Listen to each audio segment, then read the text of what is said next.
काँग्रेस नेते सुनील केदार यांना नागपूर जिल्हा बँक घोटाळा प्रकरणी सत्र न्यायालयाकडून कोणताही दिलासा मिळाला नाहीये। सत्र न्यायालयाने त्यांच्या शिक्षेस स्थगिती देण्यास नकार दिला। केदार यांचा जामीन अर्ज कोर्टाने फेटाळलाय। सुनील केदार यांच्या शिक्षेला स्थगिती देण्याची मागणी त्यांच्या वकिलांनी युक्तिवादादरम्यान केली होती, तर सरकारी वकिलांनी याला विरोध केला होता। 22 जानेवारी रोजी न्यायालयाने जिल्हा मध्यवर्ती सहकारी बँक घोटाळ्यात सुनील केदार यांना 5 वर्षांची शिक्षा सुनावली आहे। त्यानंतर नियमानुसार त्यांची विधानसभेची सदस्यता रद्द करण्यात आली आहे।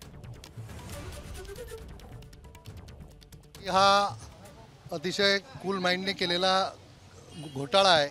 यामध्ये 153 पॉइंट समथिंग अमाउंटचा हा घोटाळा आहे। त्यामुळे या क्षणी या आरोपीच्या शिक्षेला स्थगिती देणं किंवा ते सस्पेंड करणं हे योग्य होणार नाही।